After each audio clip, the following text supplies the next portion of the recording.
So, question number two. We are wondering how in the world did your work transition into the soul trap theory? Because I know it it didn't start off Since that the- way. Yes. no, And how long we ago was that take place? uh I think we started Tina started in 2019. 2019. Yeah, 2019. Okay. Hmm. yeah, 2019. And Yeah. yeah, we did she started doing the Beyond Quantum Healing, one-on-one sessions, and then she would practice on me while she was trying to build her practice. And then Okay. eventually it turned into a practice where it became like a tandem type thing where I would go in with the client because then we're like, well, the power of three is actually quite, I don't know, I find like it was so powerful coming together because we're able to bring in our knowledge and wisdom and senses to pull information. And especially if you have, a client who has a lot of stage fright, let's say, to perform, then Hmm. they have something to fall back on. I'm there with them, kind of like to hold their hand and we go together. So with that, it helped a lot in to ease the nerves, especially when meeting Yeah. people for the first time, you don't know how it's going to play out. They always have expectations of how the sessions are going to play out, right? Yes. So, but in the beginning, when we started working, yeah, we were definitely in that love and light, new age type exploration, spirit guides and angels and all the like, right? And then eventually, like as we came in with sessions, we had one specific client sticks to mind, and she was really like, I did not choose this life, I did not choose this family. Um, and we were kind of like in the beliefs of like, no, you're here for a lesson, and then we thought about it after and we're like, what if she didn't choose this? Mm. Like you have to have the openness and willingness to kind of put your belief system aside, especially when someone's coming to you for help and it Right. doesn't align with your belief system. So that gave us the opportunity to be like, okay, we need to step back and now be open to all information, regardless of what it looks like or how it goes in line with what we've been seeing. So that was really a huge turning point, I find, for us. And also, in January 2020, we got into remote spirit release. So we Mm. were under our professor, Dr. Terence Palmer, of the UK, and he developed this like protocol. He was what was he, Tina? He was like a psychologist, and he kind of so he was in mainstream like practice, but then tying in the energetic side to it with entities and mental health and all of that stuff. So he was trying to find a like bridging the gap in between where we could answer like, what wasn't being found in mainstream. So he developed a protocol where you do work with a medium. So practitioner who Mm. works with a medium. The medium connects to a spirit guide, and the spirit guide then goes into the field of the client at hand, and then we kind of like look for things like dark force entities, curses. There's a whole bunch of things that we look for, and so we practice. We got to that. We got our certification in that, and got the knowledge all about entities. Like we really educated ourselves about the dark side of things. And Mm. that really opened up another door because then it answered a lot of the questions of like, we're all one. And we're like, but when you Mhm. look at when you're able to like step back and be like, are we all one though? Because I don't align with a lot of the stuff that's going on in the world, right? So Right. it makes you question a lot of that. And so our practice then moved into incorporating entities. So and questioning the angels, questioning the spirit guides, going into that way, and then seeing more and more clients coming in and saying like, I've always been the Mm. victim in this situation, and whoever has always been the perpetrator. So we're always seeing the same players playing the same characters, victim and perpetrator. Mhm. And so we were like, okay, but is that like a lesson? Like, so we're like, it Mhm. doesn't sound like a lesson. It sounds kind of deceptive. And then it just Interesting. everything just kind of expanded from there, finding other people who were also in that route of exploration or that were introducing the soul trap. And so we were able to venture out in that in our own exploration, since we were able to do that together whenever we wanted to, actually. But you So didn't know anything too much really about the soul trap theory before that. You We sort knew of correct. nothing. stumbled, We knew No, nothing. it stumbled on it. was, we Yeah. stumbled onto it and it was very isolating. It was very isolating in our community of other practitioners that are doing this work. And we had nobody to talk to about it because nobody wants to hear it. Nobody even wants to, like, I remember I had a session that stands out to me. A client that we were working with a lot, and she had a horrific life, like absolutely horrific life. And I'm talking, rape, being sold into sex slavery. Sorry for YouTube. I'm sorry. But really, really bad. She would be taunted and chased and beaten by entities when she was just a child. And these entities would come through her mother and her sister. It was terrible. And we were doing a session once, and this was still kind of as we were moving into what the hell's going on here? Because how could someone choose a life like this as a Right. lesson? Exactly. Mhm. Right. How is that possible? And I wanted to know that during this session because I was still on the fence in between, like not really fully getting what was happening here. And so you know how we go in between lives, like Michael Newton's kind of work. So Sure. we regressed back to in between lives to see, well, what happened here? How did you end up into this life?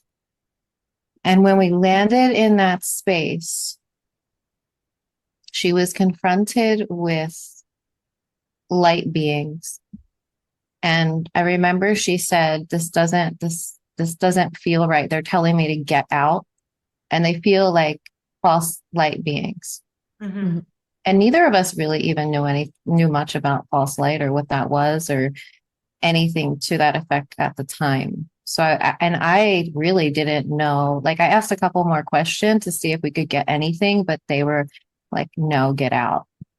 And so I was kind of mystified by that. And I took that question to, the group of quantum healers. And no one had a good answer for me. It was like, well, she must be blocking it somehow, or, like stuff like that, where, blaming it back on putting it back on her, like somehow it's her fault. Right. Which is the whole game of this system is blaming the victim. Yeah. So that's when I really started to think there's something really wrong. There's something really, really wrong here. And that, along with the session that Karen was talking about, kind of like opened us up into exploring more of that. Well, if people really didn't choose to be here, then what's happening? And another thing we saw over and over was that, just as Karen said, like these repeated lifetimes of trauma. And I'm not talking like little t trauma, I'm talking big T trauma, repeated over and over and over and over again, like on a loop. Same victims, same perpetrators, right? And so that was different than what we're taught as we're learning these kind of techniques, right? Because according to people like Dolores Cannon, that we choose these different roles to play. And the person that loves you the most is going to be the one that chooses to play the perpetrator in your life so that you can learn that lesson, right? Like that kind of thinking. But we weren't seeing that at all. We were seeing that these really were malevolent beings that were following these souls throughout lifetimes.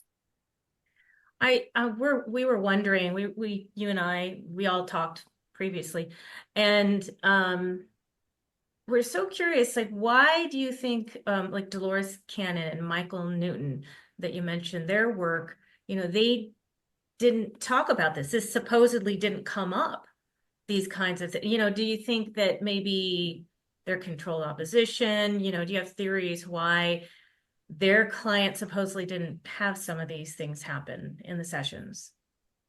There's a lot to that, but I think that yes, there's a lot more control here than we realize. And people are directed, and especially if the practitioner is not open to these things, Right. they're not going to get the clients. And if they do, they're going to somehow skirt around it and make it like there's gaslighting involved. Because one of the things that Dolores always said was that there's no negative, there's no dark forces, there's no negative. So anytime that subject came up, apparently it was just no. And I think I think she didn't want to scare people. And I think, of course, there is some manipulation that was going on there in, you know, the people that did come to her and what her role was. I do think that, you know, people like Dolores and Michael Newton, they played a big role in the expansion of our consciousness, right? Because without them doing what they did, we wouldn't be here today exploring this. And I think they were kind of like an in-between for us, because there's no way we could jump from where we were spiritually, say, Right. you know, before Dolores and Michael, Right. to Soul Trap. That would throw people into a psychosis. We see it now, you know, that people that are like literally just waking up and finding out about the Soul Trap, they don't have the foundation to hold it. People weren't talking about soul trap theory like they are today, back when Michael Newton wrote the books in the 1990s, you know, like Journey of Yeah, no Souls, way.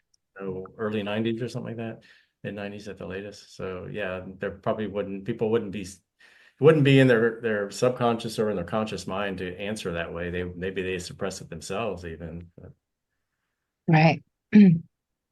Right. Yeah, I think there is a lot of suppression, and with the memory wiping, and I think with however you want to see it, if the matrix is breaking down or whatever is happening right now, there's an energy here that is allowing us access to more memory.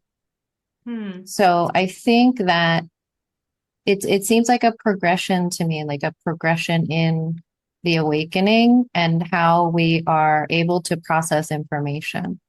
So I think that's part of it too, and why these things are kind of exploding onto the scene all at once, and it's coming from different threads of consciousness through different people. And I think it's time for us to know now. So openness, suppression, that our consciousness seems to be expanding. Wayne and I were discussing the possibility that maybe at that time the publishers of their books didn't want that stuff to be allowed in their books. Like maybe they did come upon some of this. Didn't people say that about Robert Monroe too? True. The public, right? Wouldn't allow. It's interesting you bring up the publisher. I just saw a video yesterday where there's like, what, 5 publishers or something to that effect, like that control everything. So that makes a lot of sense. Yeah. I did have another question. We were wondering, what are the prevalent themes in your sessions, and what percentage of the time would it have to recur for it to qualify as a recurring theme? I think we said we wanted to ask this question. I hope we're not catching you off guard. No, we did. Do you want to take that one, Karen? A recurring theme. Well, Yeah. It seems to be the same things. I mean, like it's starting to progress into different, like it's evolving, where I find it's getting harder and harder, like in the sense of, okay, yeah, we have the simple victim perp stuff in households, let's say, but now it's moving bigger. So like satanic ritual abuse, it's moving out. So things are just growing now. I don't know if that was, I mean, that's where we're evolving into. We're going into the bigger corporations, bigger places. And I think that's also like a reflection of how it is, with us as a collective and the Matrix itself, how they're, you know, um, victimizing all of us here who don't know or who have been mind wiped and abused to the point where we have no recollection of how we got here in the first place. So those, we try to see what the patterns are, even if it's just on a like little micro level, but the same themes are the same. Like it's always about the trauma. It always roots back to trauma. And that always recurs. Like everybody who comes to us, it's all about like trying to retrieve their inner child parts, subpersonalities, maybe even their alters, clones, parallel selves, past life selves. Like there's just so many things because they pretty much it's just like shattered glass. They bring us here, they split us to pieces, and then we have to kind of retrieve all of our parts back to come back to wholeness in order to awaken and remember again. So that's pretty much that's the theme, really. It's just how can we bring our pieces together after the big trauma and then getting back all of our memories.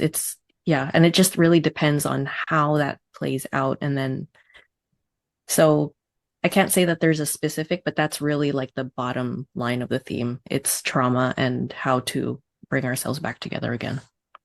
Is it always or often one entity or more that keep coming up in these, or it's just varied?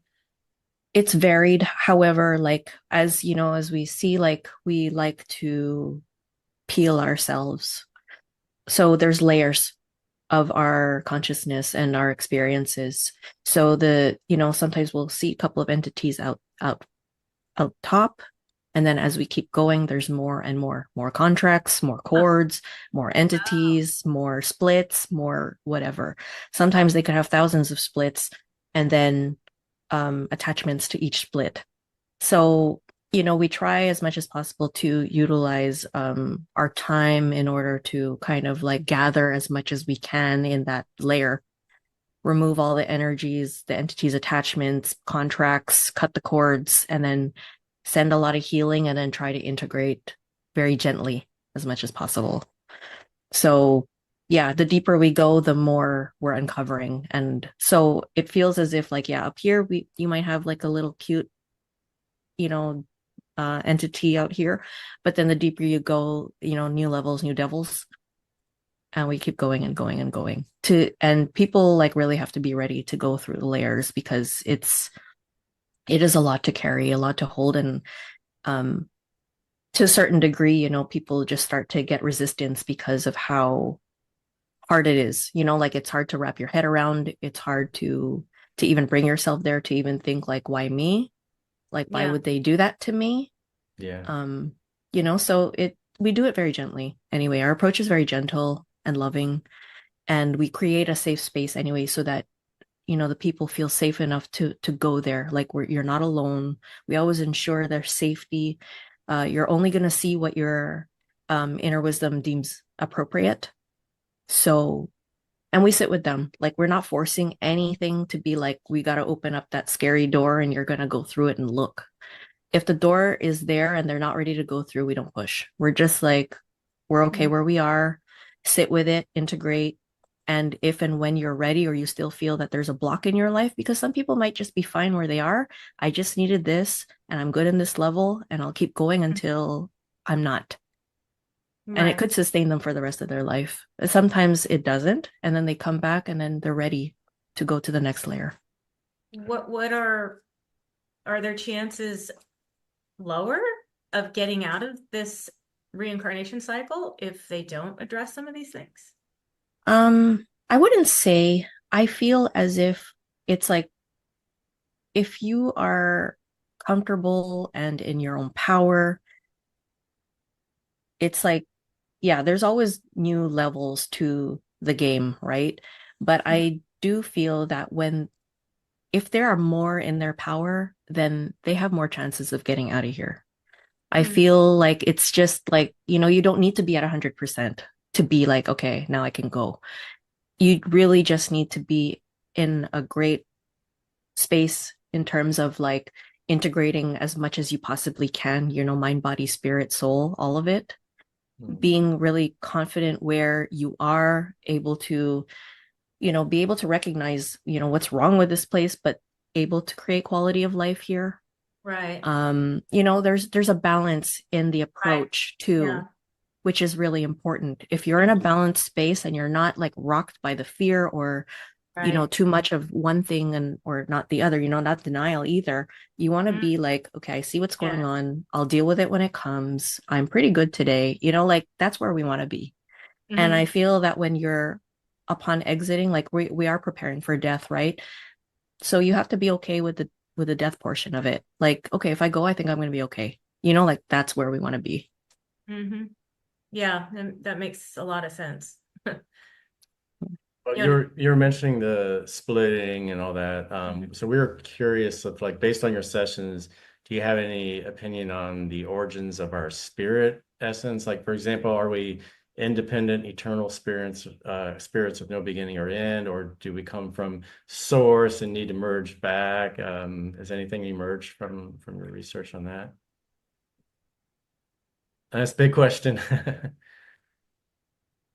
What have you seen, Tina? Yeah. What have we seen? We've seen, If you haven't seen anything, that's fine too. I mean, so there does seem to be a true source outside of this mimicked, copied system, which has its own source. So there are two that we've seen. There's that true, it's a golden, loving, supportive energy, true source energy. And then it's almost like in contrast or in opposition to that. Whatever the source of this matrix is really dark and but it's highly intelligent. And it also calls itself the source. It calls itself the end all be all, the alpha omega. And we've seen actually in sessions that it's jealous of the true source. Jealous God. It's a jealous, jealous God. Yeah, it was jealous of. And so we've seen that it cannot create its own energy, its own source energy. And so what it does, so because it can't tap into true source energy because it's not aligned, it accesses that energy through us. Which is where the harvesting of energy comes in. It's harvesting our energy to keep itself alive. That sounds very Gnostic, like a true source and then a false source, like they call it the demiurge. And so do you feel like it kind of the ideas of Gnosticism align with what you have found in your research? It does align. Okay. Interesting. Yeah, because they were saying that this demiurge being was like basically, for lack of a better word, harvesting our light power and then using that, like, and the mimic the term archons, where they don't, like you're saying, they don't have any original creative powers. They're just totally always mimicking, right? Right. And I think that's where these beings come from. They come from that source. Because people are always like, where do these beings come from? I think they're coming from that source. They're just completely devoid of light. And that's why they have to get it from us. I see. So with this Gnostic idea of there being like a true source, then, but there's not a source that you would need to merge back to, or did we come from that Gnostic source? Like, did we emanate from it, or were we always independent spirits? Sources Any of our idea own about that? And not necessarily based on what the Gnostics say, but like based on your own sessions. your sessions. Yeah. We haven't really seen too much according to as far as that goes, like where did we actually originate from? When we take people to home, like whatever home is for them, there's all kinds of different places that they come from. So we've never actually seen anyone go back to source as home. So I'm not sure. We have had someone, I don't know if the term source was used. I don't remember specifically, but she was in just a really great space, floating around, like just, at ease, neutrality. There's no emotion there. It's just pure awareness. And so it was kind of source like, I guess what you would think that would be like. And she liked it there, but she got bored. She didn't want to be there anymore. She wanted to go off on a new adventure. So you could Interesting. see how, and we see that a lot with, spirits that they're curious. Like in our natural state, we are very curious beings. We love adventure and, so you can see kind of how we would come into a place like this just to see what it's like. And we see Right. that a lot from souls, spirits. Yeah. Was that in one of our later questions? Like, why It did might we be. come I here, think it might or be, was but that part of it? well, so have you discovered anything about as far as our immortality, our eternal state? Are we eternal spirits? No beginning, no end? Or is it your understanding? No, we are Created there or was a beginning point to our spirit. I'm not sure. We haven't really explored that yet to see if there was a beginning. So I can't really answer No, that. because if we're emanating from the true source, have we always been eternally right? emanating from the true eternal source? She's not That could sure. be another. Yeah. Yeah, I'm just pondering Yeah, that yeah, myself. exactly. It's something we think about.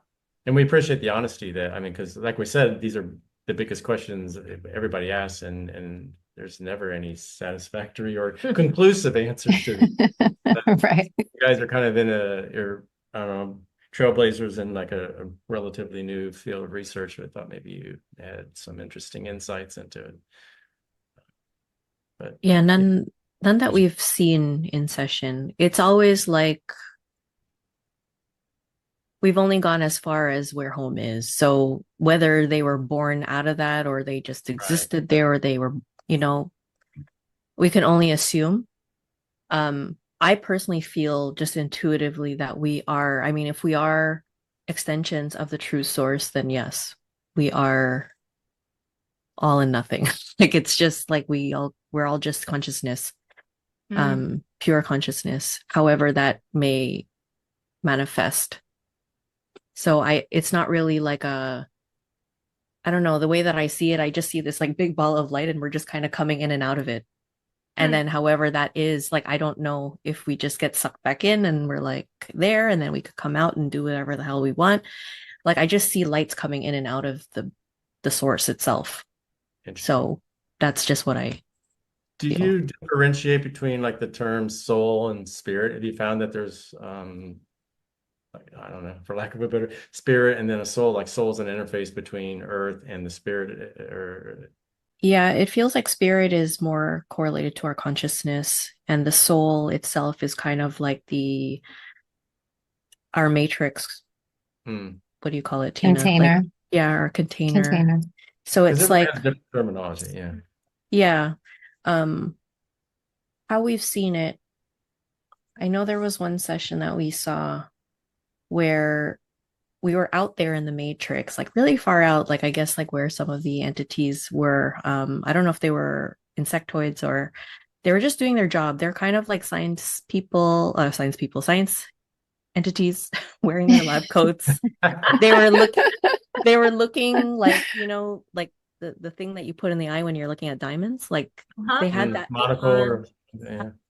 looking at the soul and seeing, Huh. I guess, like if there was a degradation or if there was a chip or you know, something, if there was a change after they had their earthly life and how they were after the fact. And then it was like they were able to put that back on the conveyor belt and do whatever the hell they wanted to do with it. Um, from our understanding as well, from that session as too, was that we have, yeah, the soul and the spirit. And it was like, correct me, Tina, if I'm getting the information. But like we're supposed to hear. Our goal is, in order to unlock the spirit, we have to find balance between the ego and the soul itself. So it's like, I don't know how else to say it, Tina. Like you have like more finesse with words. I think you're doing great. But yeah, we saw that. Okay, so the spirit is the way we've seen it in sessions is like a spark. It's like your divine spark of light. It's just every time we see someone in session in their true form, it's just a spark of light. And so that spark of light has containers here. And one of those containers is the soul. So you have your little spark of light, like we did the meditation in the beginning. The spark of light is in your heart. That's your state of pure awareness, who you truly are. And then we have a soul container around that. And we have an ego personality that comes with the body. So there are multiple containers for this spark. And so when we leave the body this time, we're going to have to drop not just the physical body, but the soul body as well, because that is another container. Okay. And it also contains like your personality and like all earthly things. If that is your goal, to return to that state of pure awareness, your spark, you just want that spark. And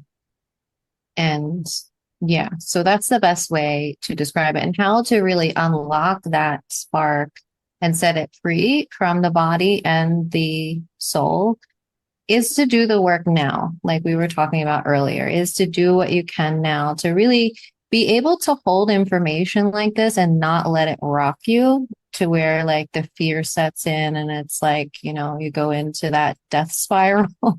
But being able to find balance between in this place, this realm of duality where things can get really, really, really, really dark. But there's also light here too.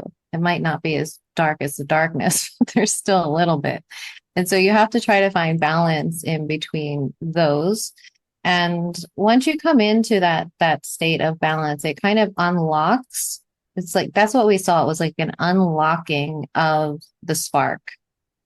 Where it's now like your spark is more, your divine self is more leading the way than your personality or your physical form. Yeah. What some people worry about, I think, in the religious community and the New Age community is that they don't like that idea that I'm going to go back to being a spark and have my personality is not going to be there anymore. I want to see my son. I want to see my spouse. I want to see my loved ones, my pets. So they feel like, well, no, I don't want to lose that. So what is your understanding? I mean, you can't reconnect with anyone if you go back, anyone in this life, or maybe another life, if you go back to being, the home spark. I feel the home spark has access to all. Like, like you're not limited to. I think that's the whole thing about our consciousness is that it has its freedom. So it can do whatever it wants. So when it comes to like, I want my family or I want this and that, of course that's a very human thing. And so it comes with that territory, which is why it's like we've also seen like we really need to learn how to detach here because that's how they keep you entrapped here. Right. So when you have that idea, it's like, I want this, like eventually you're going to have to work through your attachments here, working through what is going to keep you here. Because, the system knows how to manipulate you. So they're going to present to you all of those things, everything that you have an attachment to before you exit. They'll manipulate you with your grandma, your kids, your dog, whatever it is. And then that's how you end up like back on the conveyor belt. That's how we've seen it too. So it feels as if like when people have to be in that space of readiness to let go, because that's one of the hardest things here is to let go and detach completely, because they Mhm. make it so hard because of how they've, created trauma, and they made us all codependent, and they want us all to be like enmeshed and needing to need each other. And so I feel like that's just part of the programming and agenda behind keeping us here. So if they're ready to let go, it'll be a lot easier. And just to have that understanding that our true divine spark is really a connection to all, you won't have that I'll miss you over there, because you'll be connected to them. It's just Mhm. like that. It's just through that entanglement, just the entanglement of our oneness, like the true oneness from out there, not the fake oneness from in here, but Mhm. that we are going to be connected in that way. So get rid of Yeah. attachments, grudges, unfulfilled desires, things of Yeah, that nature. absolutely. All the human nature Yeah. is all programming. So understanding our programming, really getting to know how they have used those programming against us, or to make us stuck here, or to keep us in a yeah, they just want to keep us here. They'll Yeah. use every single part. That's why it's so important to know all parts of yourself, understand what drives you, what has kept you limited, or like not able to move, or to get through things like the hard things. Yeah, it's to know all your weaknesses, even your strengths. I mean, like really know yourself. That's the whole thing. How you're being manipulated, Mhm. how your inner child parts are responding, getting triggered, like everything.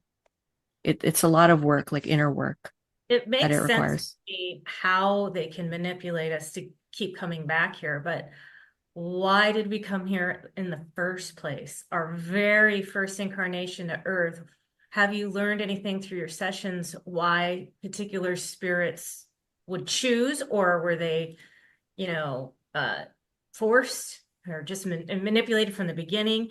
Um, and another thing I wanted to mention, that we wanted to mention was the New Age community, as you know, well, you mentioned it already, but they believe that this is for learning. Like that's why we come here in the first place. Our soul is evolving. And so the first time we maybe incarnated here, it was okay, my soul can learn a lot Earth in is a school. Earth is a school. Or have you heard maybe that it's for entertainment? It's a game. You She mentioned mentioned, boredom yeah, and order. curiosity, and some say it's cosmic play or divine drama. Any insight on that through your sessions? All of Good the above. All of the question. above. Oh yeah. All of the Yeah. above. It's not just one thing. There's Oh. volunteers, there's genuine volunteers. There's people who have been like just minding their own business out there, and they got grabbed. Like, or there's a technology that kind of opened up the portal and just pulled them all, sucked them in.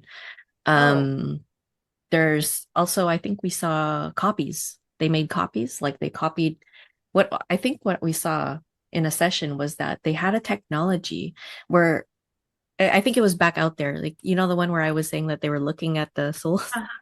They had a big screen, like a computer screen, and it was kind of like looking outside of the matrix into where we exist, I The real guess, world. the Yeah. real world. And they took technology, they, took their mouse, they kind of like selected, copied, pasted inside. Wow. So, there's so many, like Tina said, all of the above. Like there's so many reasons, and it's like once you're in here, it's like they trick you, they contract you. Volunteers that come in, like star seeds, for example, they come in. We've seen that there was a barrier out there where they get zapped, like it's a matrix zapping. And I Mm. feel that's what weakens the energetic body, or this consciousness, or our Oh. awareness. So then we kind of get dumbed down so that we fit the system, like the frequency fits, because we're so literally high vibe up there, out there, because we're true and pure. And we come in here and it's like a false space. So, in order for us to truly acclimate to the low frequencies here, They kind of zap you. You get your welcome package of like contracts and cords, and you probably assigned your own entity. They kind of just put you in where they want you. They could put you in whatever family they think that you can go into, and kind of ruin your experience here in order to degrade.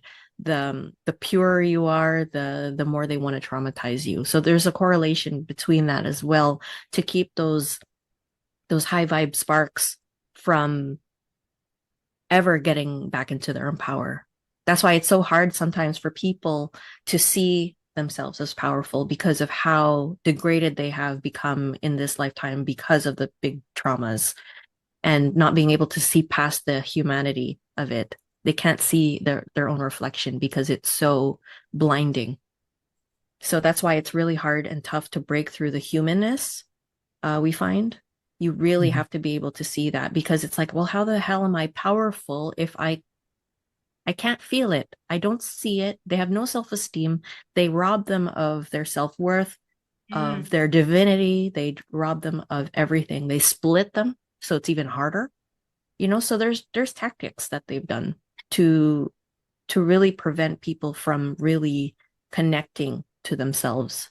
They create such a wide and vast gap of disconnect in between because of their life experience. So we've seen that a lot, and it's really unfortunate. So yeah, I mean, we've seen a vast of like number of reasons for why people come in. We have seen that people genuinely, like spirits genuinely love it here. Like they've had great experiences, they want to come back, they're cool with it. And then there's us who are like, I'm so done and I need to get out, and tell me I where was the done when manual I was is to just get out. a little kid, and I Right. was So, why was I put here?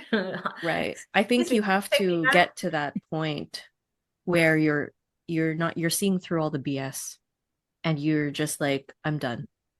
And it Yeah, becomes your life's mission to figure out, like, there's just gathering all the pieces, even if you have no language for it as a child. Like, I don't belong here, this is not right. but So you're it told eventually.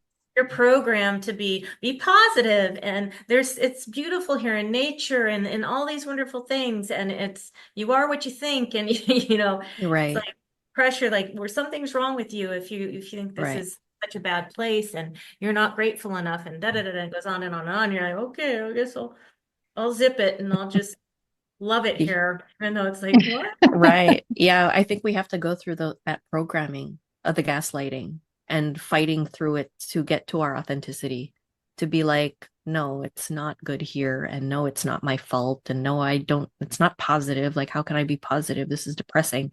So it's like really standing in your own truth and being able to observe.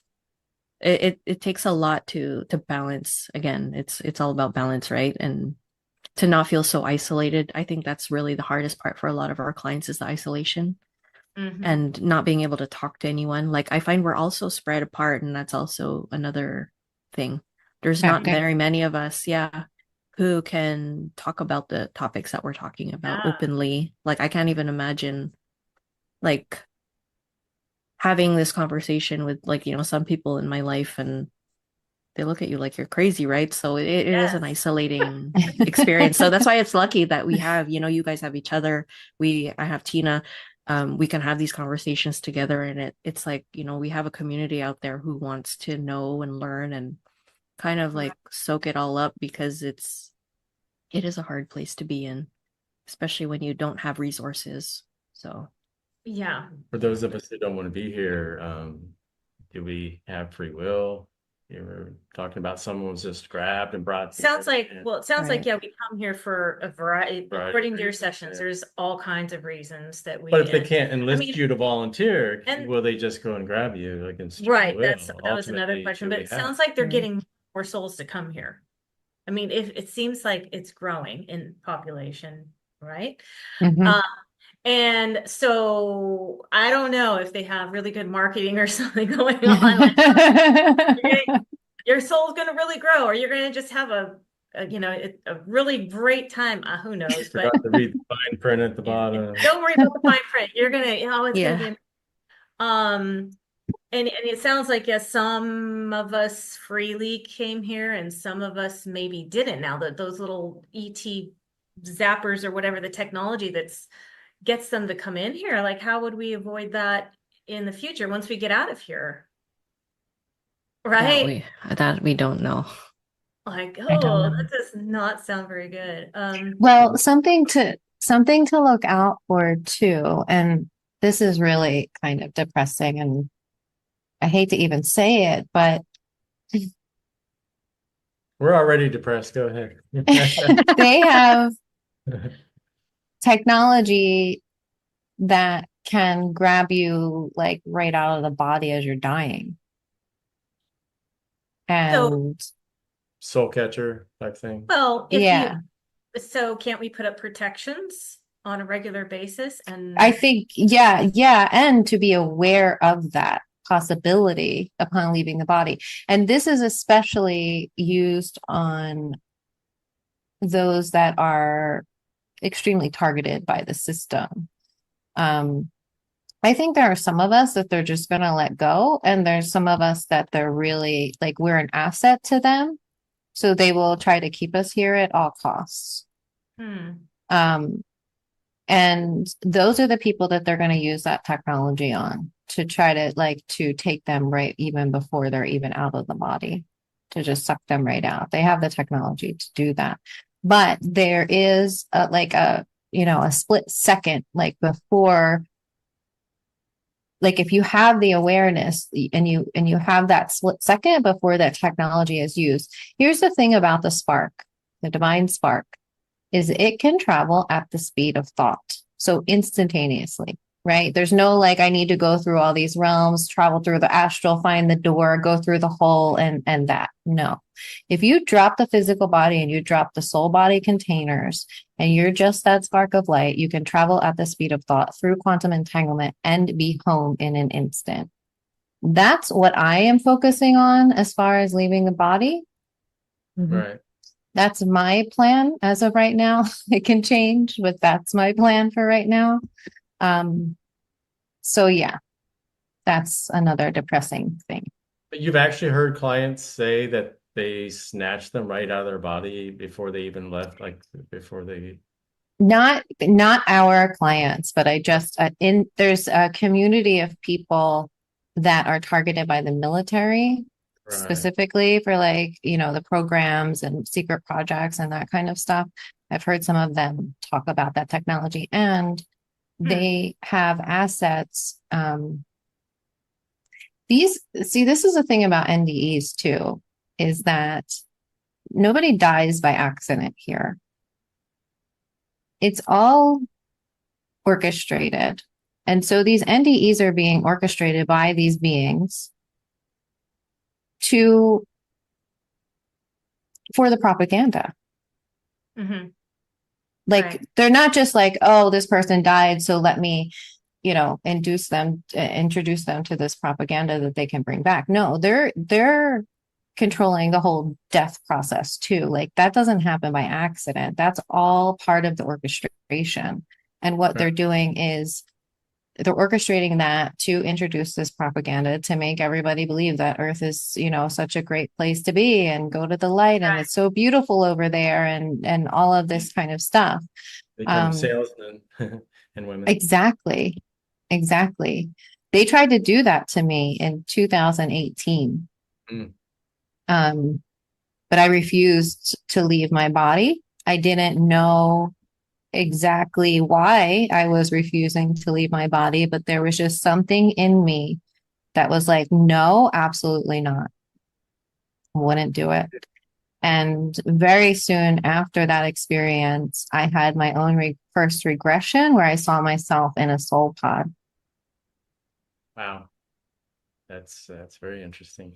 Hmm. Because Anything I else think about that? I think the path that they wanted me on was part of the propaganda machine, right? Going into this work, Right. Mhm. into the new age path. I think that point in time was going to be either that was like a timeline stamp, right? Like as you're going into this work, you're going to have this beautiful leave your body experience, you know, whatever they had planned. But there was just something in me that fought back, and it was like, absolutely not. I'm not leaving my body, even though I didn't know why. But I knew that there was more to learn. And there was, I mean, learning is a big part of this, right? We're all learning right now as we're talking to each other. It's not like a soul lesson, but it is Right. I'm learning never to awakening, come back. learning never to come back. Yeah, yeah. Yeah, exactly. So we do have free will, and willpower is important, and switching time. You mentioned something about timeline. In our previous conversation, you mentioned something about the idea of switching timelines of volunteers. Volunteers can switch timeline, or switching the timelines of volunteers. It was a, do you remember what that was Like about? people will volunteer to come, Maybe it ties but in then with they'll yours. switch timelines on them or something Yeah, to try and manipulate like them. they'll get them to come in, but then they'll switch a timeline on them, like a Oh, yeah. manipulation tactic or something. I think you were talking about that, Karen. Could you jog my memory, please? I What mean, did we say about it? for yourself, how you were Oh, kind of convinced to come in and then your timeline was flipped. oh, right. Yeah, I was supposed to, God, yeah, I came in to volunteer. What a stupid idea. So I came in and they put me in a different, I think it was a different year I was born. I was supposed to be born in the 70s, but they put me in the 80s. They moved me to a different family. Because I always had this connection to 1977. That was the year I was supposed to be born. Oh, And I always felt like an older child. Like I was connected to the people in the 70s, but then they put me in this body with a family also super negligent. Like um yeah, it just didn't pan out the way it was supposed to be planned. Like everything just kind of veered into a direction that again made me walk away from myself. okay. And even though I had like, I was kind of like usually like in a sense of like, I know there's something wrong here. You could see it in all of my childhood pictures. Like I'm not smiling in any one of them. I look like an Told me to alien. laugh, but it reminded me Yeah. of some Yeah. videos. Yeah, I'm just like not smiling. I look like an alien the way I'm posing. Like I'm just so not from here. I don't know how to be socially Yeah. awkward, Uh-huh. all the things. Yeah. So yeah, in that case, I did feel that they took advantage of, they know you're coming. They could sense it when your energy is coming through. And so they do have that technology where it's just like lasso you, like pull you in and lasso you somewhere else in a different timeline. Mhm. And Like movie throw you Soul. off your track so that you forget, like maybe there was a direct line if I was born in the 70s. Maybe there was a different pathway for me, but it's Mhm. kind of like they throw you on some other belt.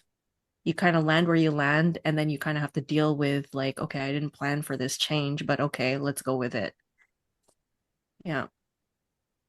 But we've seen also, I just wanted to take note of this as well. In our session, we did see that they degraded people, especially like people who have been in war, that they're so, by the time the soul comes out of the body, like we saw them, it was kind of like their goo. The soul was like goo coming out, and Oh, all the entities were kind of coming around in the war zones, picking up the goo, putting it on their petri dish and going and moving along. And then they throw them on the belt already without having any rest or healing, and they just go directly in another life. wow. So There is like a conveyor belt that you've seen. yeah, Of like some, I wow, guess it just showed as a conveyor, but like yeah, they were already on their way to another body. like a, yeah. No resting, not even like anything. They were just so degraded. And those are the people, right? So when they talk about we're here for soul growth and to learn your lessons, most of what we've seen is that the soul is degrading. Like Yeah. it's in a state of degradation, not growing. Like everyone's degraded because of the repeated trauma and the repeated splitting. There's a degradation that happens, and Soul, it's not the spirit. Wow. Is what I right. guess. The soul, but then yeah, I mean the spirit kind of does get like apathetic at a point, it's just like been so abused for so long. There does need to be like a reclamation of that fire. Like you have to reach really deep in yourself to find that fire and just like that righteous anger to be like, this is enough. I'm not doing this anymore. Is it your understanding that our spirits actually do evolve? Or are we perfect, pure, fully evolved spirits when we're spark, pure form? I think that the soul evolves, but the spirit is in its purest state of awareness. Now you say the soul, earth souls, or are there souls on other planet realms? I can't speak to that. I don't know. But I would imagine there might be, especially because it seems as if, at least in this matrix, like all these other planetary systems are part of it too. It's not just Earth, but like this, the whole universe, it's the whole universe is immersed in this matrix. Okay, so You want to go move next on? one. Yeah, for time's sake. I know we're going long. So in our work, we've studied and mentioned pre-birth memories. You touched on that too. And there's certain books like Cosmic Cradle and others that say there are counselors, so-called counselors that encourage us to come to Earth in order to learn and grow, as we just mentioned, or they help us create this life plan that usually involves suffering. Does your work corroborate this, or have you found this not to be the case? Like, do you think that maybe it's propaganda in these books? And are they benevolent counselors, or are the counselors really entities, masquerading as guides? You want to take that, Car? Um, honestly, like I feel like there's no one true right or wrong. I think that when we say like, yeah, propaganda, I do feel, yes, there is a propaganda part of it, but there is some truth in all of a little bit of everything. Um, I'm just kind of like torn in a way because it's hard because we've seen so much of everything. So it's kind of hard to pinpoint and say like it's that and it's that and it's that. I don't feel that. I feel like it's important for us that when we take the information that we're able to kind of discern what is in alignment, I guess, with where we're at and that point in time, and to be open that it may change later. Like, because we really don't know as we're uncovering and really trying to sift through I feel like the whole confusion aspect of this place is purposeful, of course, because they don't want us to really know what's going on. Maybe the counselors and guides don't even know the bigger picture themselves. Maybe they don't Right, because they're from think here. they're doing the right Yeah, thing, being right. told they're doing the right thing, but they're not. Or Exactly. maybe so some think they're actually helping us, and then others maybe. I believe that as well, that they're part of this construct too. Like they themselves are trapped here as well. And Mm, maybe they don't even know they're trapped, just as we did at one point, right? So yeah, I right. do feel that there might be, of course, the intelligences as you go up, of course, are going to maybe know more than the ones at the bottom feeders, like down here, like in the astral or where we are. Um, but I do generally feel like, yes, there are good souls here, spirits, or whatever it is that aren't awake yet, that don't know that they're even in an entrapment system, that they are like, there are different heavens here as far as we've seen that you can go to and rest and reprieve, and it's interesting because there's so many contrasts of what can happen after death. Like, will I go to heaven or am I going to be thrown on the conveyor belt? Like both can happen. We've seen it in our sessions.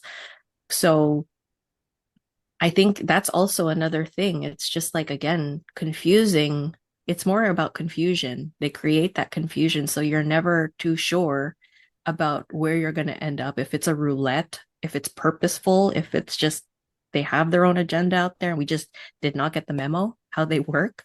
Well, And the entities that are manipulating us, right? I mean, do you have any idea like what their true form is, if they even have any? Are they, are they reptilians? Are they some other ET or AI? Do they come from 3D planet having biological bodies, or are they more, interdimensional with some ability to shape shift? Any idea about that? All the above again, or All is of the it? above again. Yeah, absolutely. Like we've seen reptilians, we've seen greys, we've seen the insectoids, the like elders. They all show up to me Okay. as like they look like Yoda, the elder spirits, Draco, like all of them. Like they all exist out there that we've seen. And But would yeah, I that be don't the know. true form? Are they just able to shapeshift into any one of those forms, or is I that? believe so, yes. They have the abilities to shapeshift, and we've seen them like through people. I mean, like sometimes you could see like people like CEOs, for example, and you're like, oh, that look at that reptile. Like it's like they're able to, you could see the essence or discern what it is behind somebody. So they could come into human form and you can feel them. So I presume they can do it. Like, of course, they could do it out there. They could change themselves. When we do clearings, for example, like sometimes I'll get like an image of something and it shows up like a really like different character, like a cartoon. Tina will be like, show them, like tell them to show us their true form, and then it'll change. Oh, It'll morph into something else. So we're able to again feel through what exactly that could be. I mean, to say that it's accurate, I don't know, but they definitely have like a energy signature that we're aware of, and I guess we just kind of put our language and what we know in, in human terms onto them. So whether that's accurate or not, it's just like how we interpret the energy signatures. Right. And so you mentioned that they just want us at any cost to keep coming back. And I assume that's because they want our energy. And why do they need our energy? Why can't they get it from, like, somewhere else? Any idea about that? I No, know you leave me think. alone. Don't need my energy. I feel they can't. They don't know how. They can't make their own. They can't generate their own. So of course they need all of us to act as their own electric plugs, batteries, whatever it is, to power up the system, to power them up to, and they use us because it's like I feel like when we are able to connect with these entities, or like at least to understand the purpose of what they're trying to do with our essences or whatever, a lot of the time it's experimentation. They want to know how the soul or spark works, how they could make their own. And if they can't, to do the hybrid program, like how they can intermesh their DNA with ours so that we can birth like a hybrid and then eventually have the DNA already there so that they could maybe make another hybrid with that, or in like bringing in more of their DNA into the hybrids. That So kind of plays in perfectly with our next question. yeah. We're all just wondering also how far up the feeding goes. Like you mentioned, there's a true source or true God, whatever you want to call that true being, that wouldn't go up to there, but that Yeah. Yeah. far. but As we feel opposed that's become to like AI, that big demiurge or whatever feels like it's an AI energy, Hmm. like AI Yeah. God, But you're talking whatever about it is. hybrid, so like we were going to ask yeah, about so that. that Okay. leads into our next question. Have you learned anything about the origins of humanity? Were humans engineered by ETs? Did we evolve? We in our previous conversation, we are talking about the pristine Earth and the invasion. Maybe you Mm-hmm. can talk a Oh little bit yeah. about those kinds of things. Yeah. Tina? I have memories of pristine Earth. I do not. Karen does not. So it seems I have memories. I feel like I've been here for a really, really, really long time. Karen does not. So we're Yeah. kind of opposite in that Well, way. I connect with the pristine earth. I do not connect with this one. Oh, that's right. You saw that. So do you have access to that memory right now where you saw the invasion happening? Yeah, yes, I do actually. In the pristine earth that we're talking about, where I have memory of, um, I recall like everything was really just, all beautiful, like all love, like all the things that people, a lot of humans remember it to be. Because a lot of people are like, I remember that place. I think that's what a lot of humans are holding on to. Like, why is it now Mhm. what it is now, where I don't resonate with it because I have a memory of that, which did exist. With the invasion itself, it felt as if like this dark energy was coming upon it. And it kind of shocked everybody. I think that was the point in which it created like the first trauma. The first trauma where they started to feel for the first time fear, dread, like all of the darker and lower emotions that they had no idea what were at the time because there was no reason to have it because it was paradise. So that energy started to come in and create like a splitting. I think that's where they were able to, I guess at least this matrix was able to override that one and take it over. So that's why a lot of the spirits or the that were there in the true, like in the true earth, were kind of like I don't remember how I described it. Do you remember how I described it? It was just very difficult to um They didn't I don't understand the remember. darkness. They Yeah. didn't know what darkness was. So they were just completely overwhelmed by it. And that seemed to like to be the beginning of like leading up to where we are now and how things are just seeming to get darker and darker. But yeah, I think that Earth was at once a playground where we came to experience duality in a natural way, not what it is now because it's completely hijacked. Come in, have an experience, maybe learn through whatever, but not the extent of like the suffering and trauma and Yeah. really it's just pure rape of the spirit is what's happening here. And I think, it took me a long time to get to that conclusion because there's a lot of cognitive dissonance around these topics, but when you can really start to strip that away and see it for what it really is, it's pretty clear.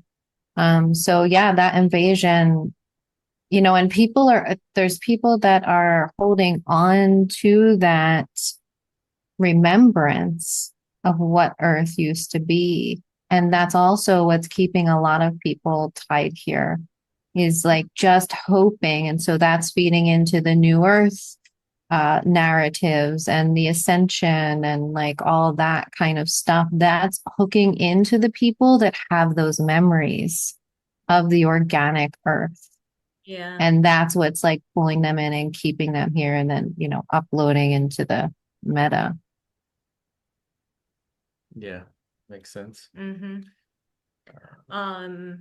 What about, should we ask? Yeah, so yeah, maybe. Well, what have you learned, if anything, about the engineering of humans by ET By ETs by ETs or I We mean, haven't, we haven't, the engineering, I guess you would have to define that.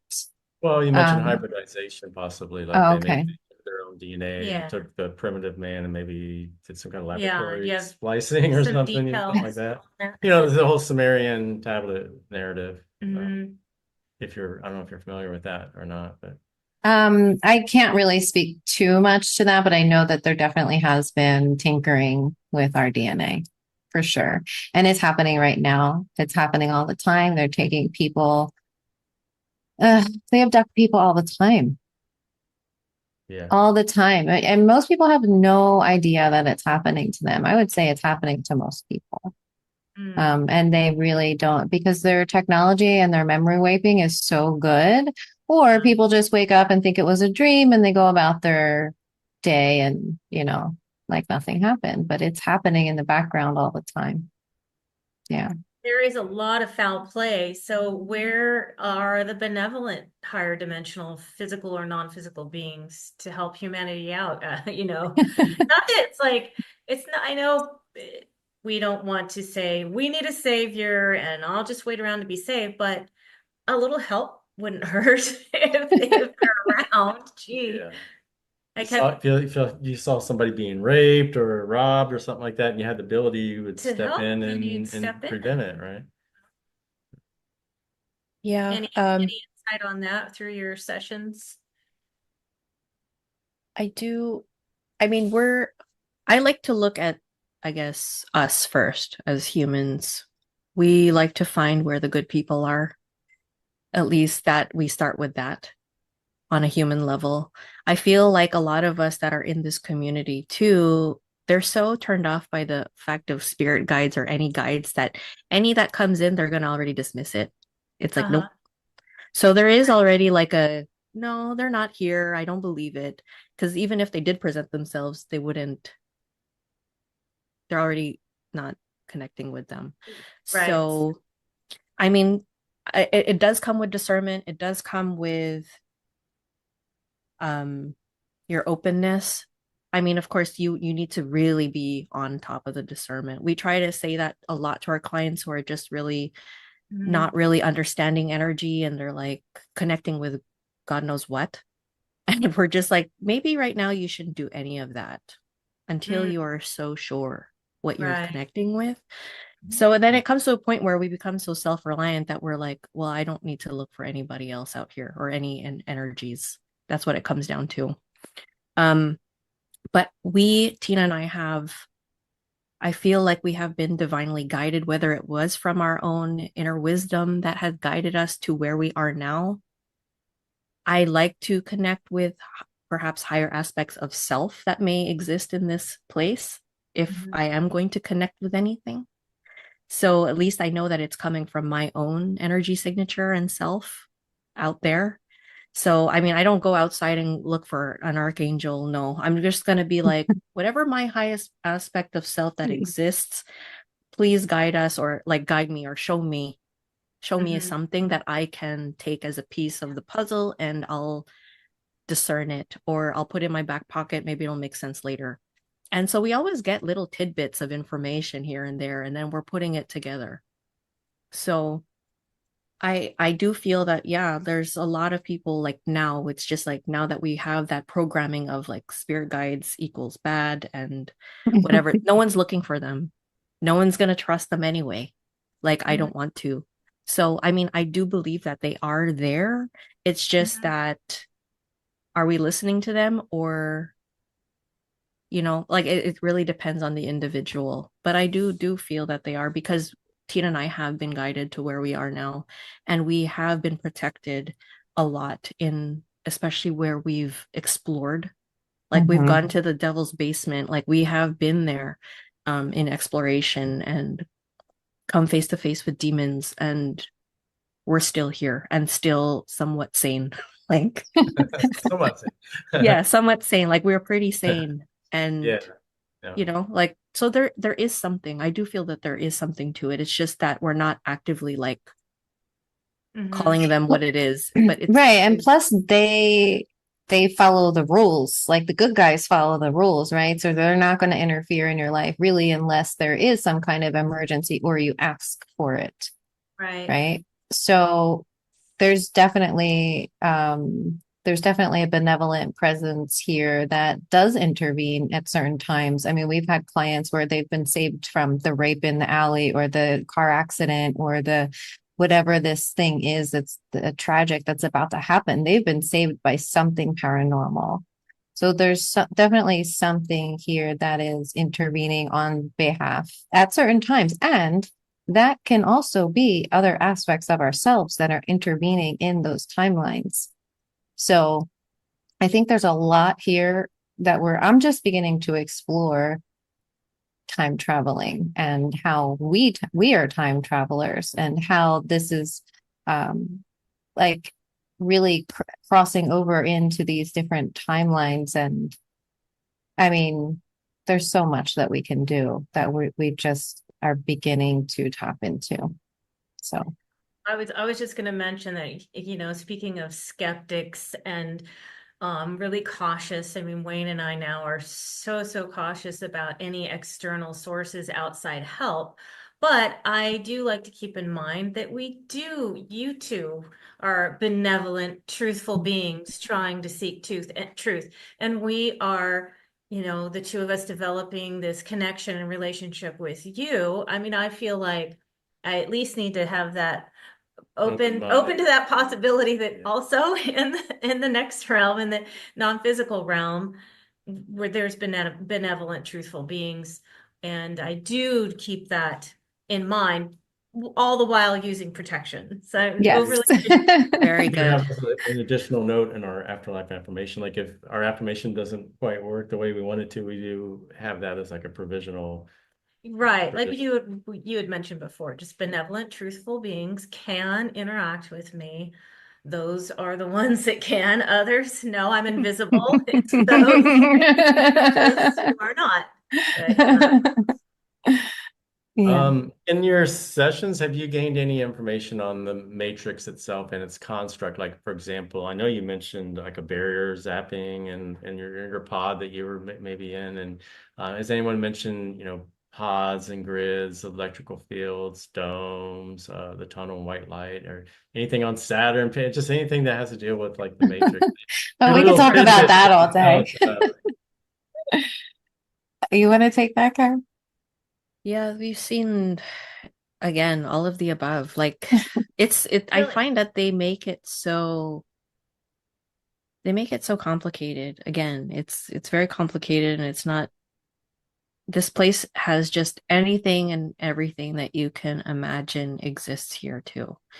So yeah, we've seen so many of that different. I've seen the labs, we've seen the matrix pods, we've seen the underground, we've seen What's underground? the portals underground, Yeah. more like the bases, um, Okay. like those kind of things. Alien Uh, bases. yeah, those kind of things, alien bases, military type things, outworldly places to Saturn. I know I have an aspect of self there that I'm trying to connect to reintegrate, but she's a little stubborn, so that's another topic.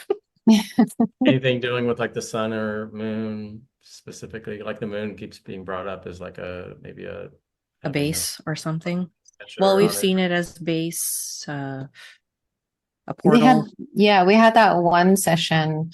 Now, this session happened on another planet, so to speak, but it was very parallel to what we're seeing on Earth.